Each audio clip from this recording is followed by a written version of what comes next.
Good morning, children. Once again, I welcome you all for this online class. And today we are in part 2 of History Lesson 1. And the title of our lesson is Vijayanagar and Bamini Kingdom. And in the last class, we studied about Vijayanagar Kingdom. And in today's class, we are going to study about Bamini Kingdoms.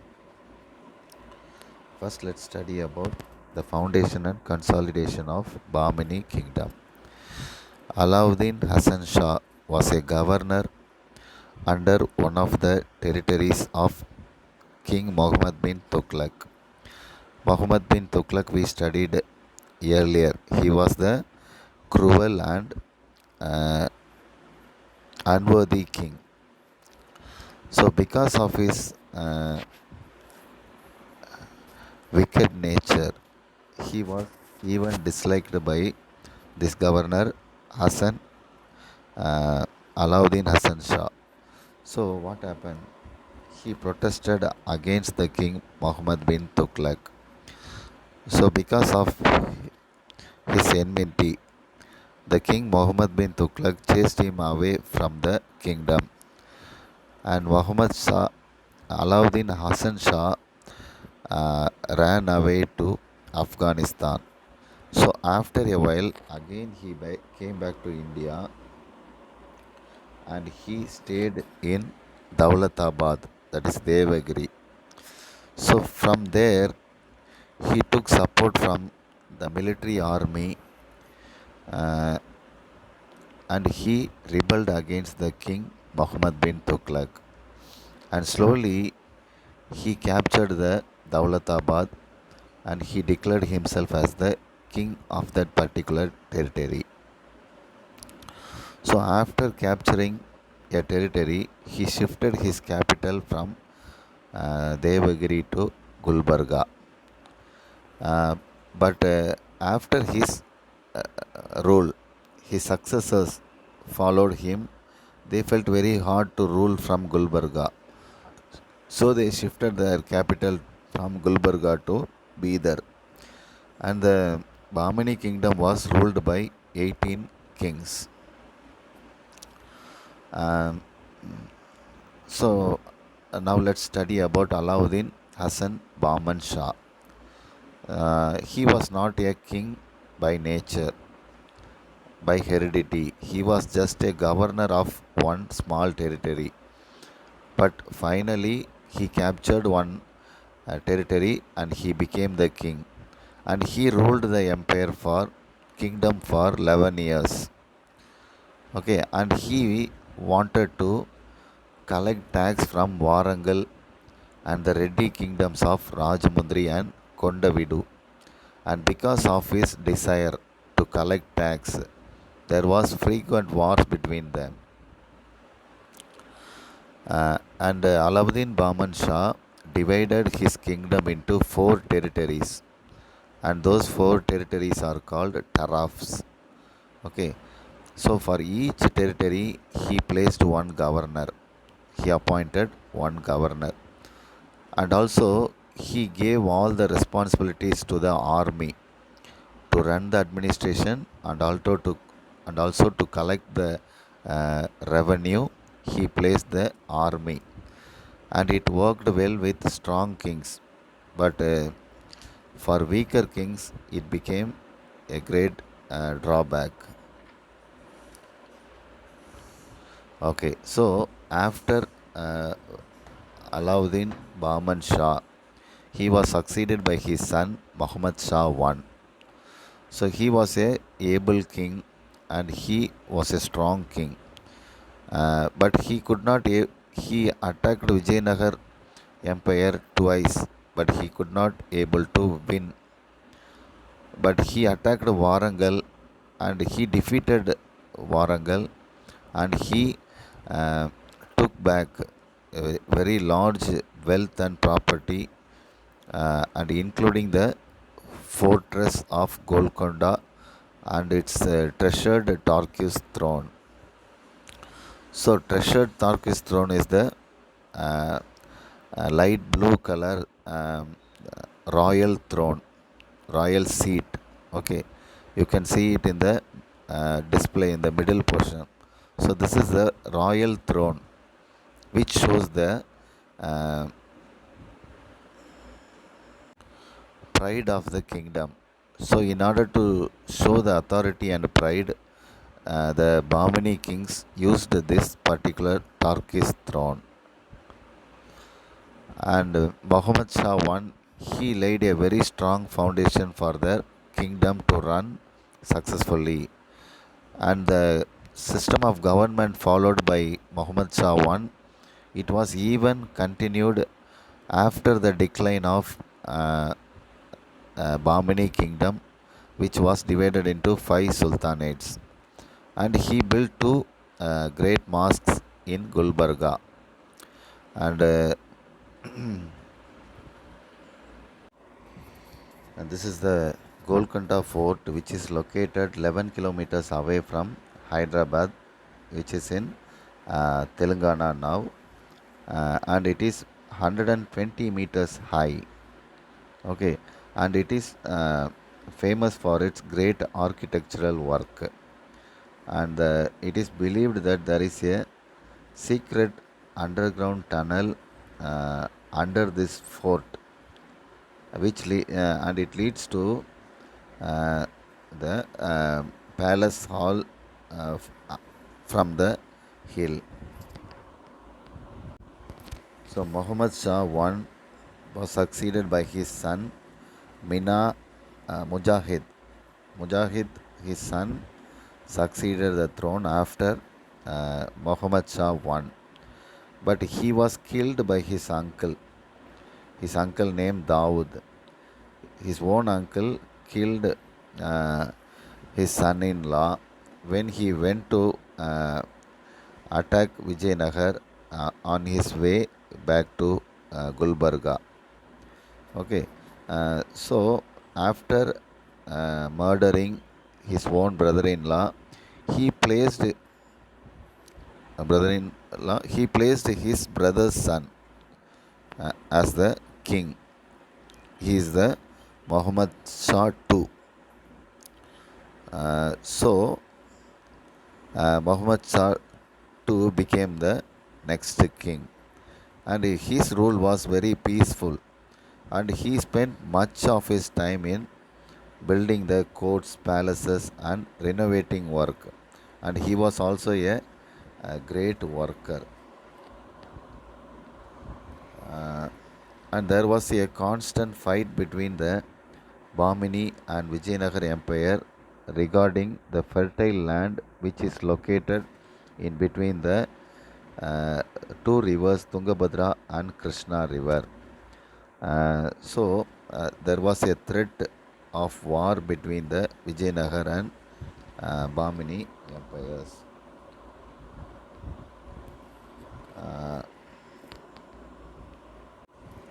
So after Muhammad Shah II, he was succeeded by Muhammad Shah III, and he was the most successful king in the whole Bahmani kingdom, and he ruled for nearly 19 years. Okay, and the most important uh, aspect of his rule is he had a great minister. His name was Muhammad Gawan, and he was uh, so because of his great skills, high skills, Muhammad III appointed him as the lieutenant, that is, prime minister. So Gawan was not only a great man; uh, he was a mathematician. He was a poet writer, and he was also a prose writer. And he was a Persian by birth. He belonged to Persia. Okay. Uh, so Gawan, he was a great military leader. Okay. So using the Persian uh, chemists, okay, using the Persian chemists, he taught the Bahmani military army about preparing gunpowder.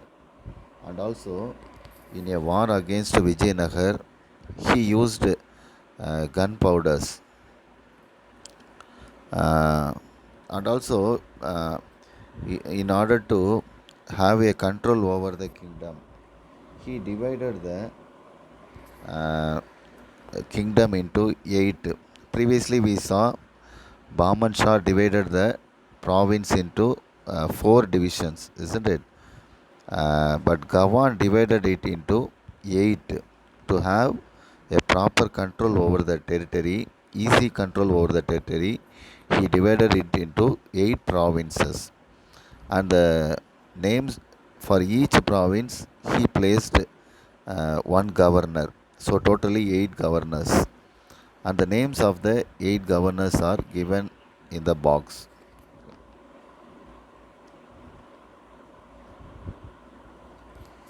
Okay. Uh, he also Muhammad Gawan also improved the efficiency of the government system. But because of these improvements, okay, the powers of the Deccani nobles, okay, they were taken away from them.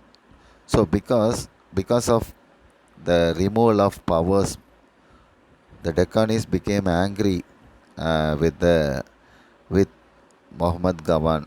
Okay, and there were two groups in the kingdom. One is Deccanis and another one is Pardesis. Pardesis were the surrounding people of the Deccan. Deccanis are the uh, royals that belong to Deccan area, and Pardesis are the people surrounding the Deccan region. So there were conflict between the Deccanis and the Pardesis, and Gawan supported the Pardesis. So it provoked the anger of the Deccanis. And what happened? The Deccanis they plotted a plan against Gawan. They wrote a letter, false letter, against the king, and they gave the letter to King Muhammad III, Muhammad Shah III.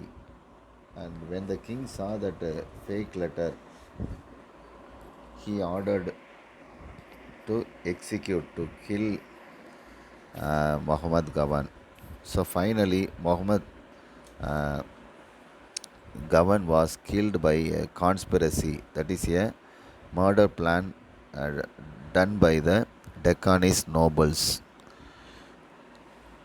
Okay, now we are going to study about decline of Bahmani kingdom. So after the death of Muhammad III, the kingdom was ruled by weaker kings. Okay, he was followed by several weaker kings, and gradually Bahmani kingdom lost its superiority, uh, and finally it was divided into five provinces, five broken pieces, and they were Bidar, Bijapur, Ahmednagar, Berar, and Golconda. Okay, now let's study about contributions of the Bahmani sultans.